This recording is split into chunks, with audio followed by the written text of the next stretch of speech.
Hey guys, it's Tanea and I am back with another like self-love type video.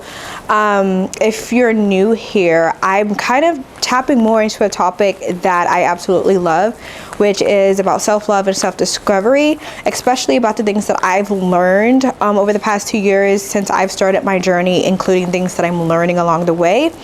And I would like to pretty much spread the gems and share the gems along with you. One of my favorite things to do is I love to film outside, but I kid you not, like the last few times that I decided to film outside, it'll start becoming windy out of nowhere. So sorry if it's distracting. Also, part of my New Year's resolution is just to show up more as the highest version of myself, and so that has pretty much empowered me to start kind of dressing up more. We'll get into that more in another topic, but I'm wearing this outfit thing, and like when you wear like leather or like faux leather or whatever, like it has this little sound to it as you move, so I'm hoping my mic doesn't pick up any of that. But anyways, let's kind of get into the topic. I'm a little bit more pumped and hyper than I normally am because I have my favorite coffee with me. This is Chick-fil-A's vanilla coffee. If you haven't tried it, it's out. Like if you like mixed coffees, this is like I don't even go to Starbucks or any other coffee shop. I always pick up my vanilla coffee from Chick-fil-A now. But anyways, before we get into the video, I realized that if I'm gonna start covering this topic of self-love more often, I think it's important for you guys to get to know a little bit about myself and my journey. So long story short, I've been on my self-love and self-discovery journey for the past 2 years, and what really sparked that journey was that I went to a beautiful wedding of one of my dearest friends. She married the love of her life on the beautiful secluded island of Anguilla. I ended up going to that wedding by myself, and that was the first time that I really like flew to another country by myself and spent time with myself alone for the first time in a very long time since having 2 little ones. And that whole experience of navigating the island by myself, spending a lot of time by myself, taking myself out to eat by myself, and all of that was a very empowering experience that made me really want to get to know myself better on a deeper level. It kind of really sparked this whole interest in diving deep, because it made me feel like, okay, you know what, like this is the first time in a long time that I'm really spending time for myself, and I'm able to think and connect with myself. And so far I really like the girl that I am, and I want to get to know her better, and I want to just maximize her full potential. That sparked my whole self-love and self-discovery journey 2 years ago. And since I've started that journey, just so much, like I've experienced so much maturity and self-growth and just beautiful things. So today we're going to really talk about really putting yourself first, remembering that you are the most important person in your life. I feel like growing up, the following narrative has been long ingrained into us, which is to treat others the way that you want to be treated. But I really believe that you should actually be treating yourself the way that you want others to treat yourself, because in actuality you set the tone in which other people treat you. And so how can you expect respect from other people if you don't respect yourself? How can you expect kindness from others if you aren't kind to yourself? How can you expect others to treat you like the most cherished diamond that you are if you don't treat yourself like the most cherished diamond that you are? And how are you able to expect others to know and see and value your self-worth if you don't even see and know and value that yourself?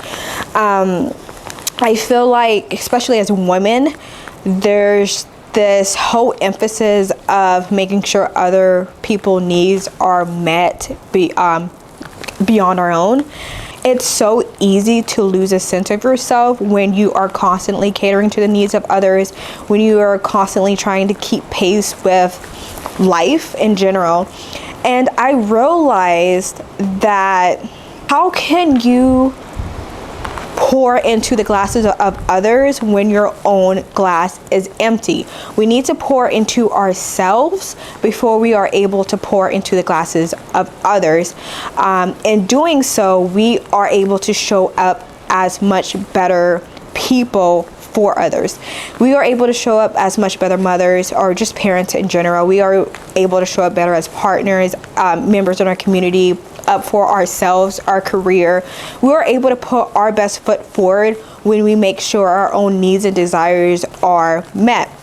Much like that quote when they were like, what do they say? They say like, an unhappy wife, unhappy life, unhappy mother. There's really no quote to that, I don't think. But basically, if mom's not happy, no one's going to be happy type of thing. And women, again, are like usually the matriarch of any familial or any kind of like group unit, right?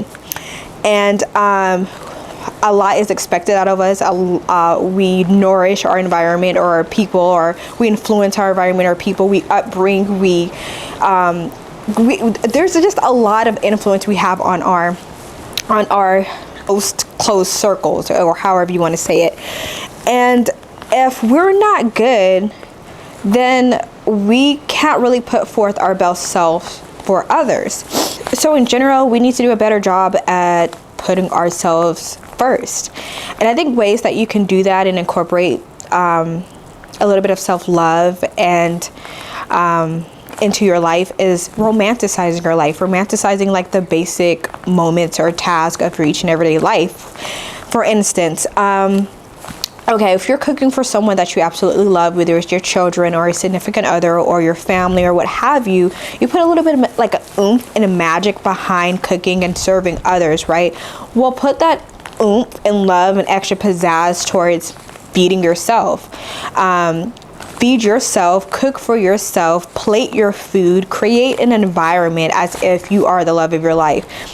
Taking a bath, it doesn't have to be a boring, mundane, I do it because I want to have good hygiene task. Light candles, set a mood when you take a bath. Add some flowers or essential oils. Make it a whole thing. Romanticize that moment. Make your daily and your evening self-care a thing, a moment. Something that I love to do is that I like to listen to, what do they call it, binaural beats, meditation sounds or soothing sounds as I remove my makeup for the day. In the morning, I like to listen to positive self-affirmations or self-help type of podcast in the morning as I'm doing my makeup. But I make like my daily task a romanticized moment, a thing. Be comfortable with spending time with yourself. Take yourself out for a date. Like, I remember being like in my early 20s and just the pure thought of going out to eat by ourselves or hanging out with ourselves just seemed embarrassing, just seemed, I don't know, like it wasn't a positive thing, like, you know what I'm saying?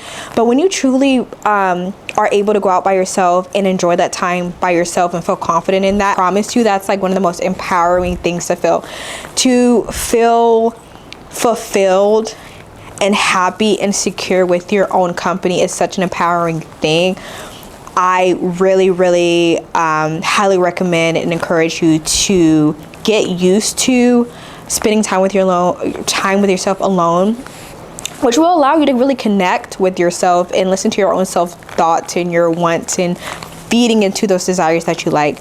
But I also feel like you should do that just so that you can feel comfortable in your own skin and also not needing the company of others to feel like you have any worth. But I'm going to end the video here just to kind of give you guys some things to think about in these topics that I covered. I want them to be like short, sweet and short, to the point, just to kind of get you guys some things to think about in terms of your self-love and your self-discovery journey.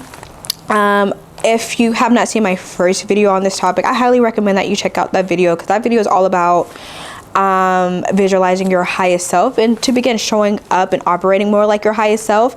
And I include a free worksheet with shadow work journal prompts for you to basically navigate how to tap more into that.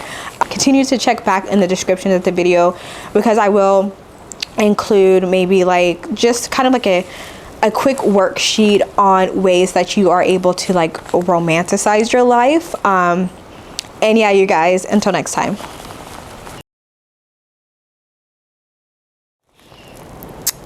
rose quartz inspired nails the last time I got my nails done. And if you know anything about the rose quartz stone is all about pretty much love, whether it's tapping into self-love or your own personal love life. So I'm all about self-love. I love this topic so much, and I just decided to enter the new year with nails that are inspired by that.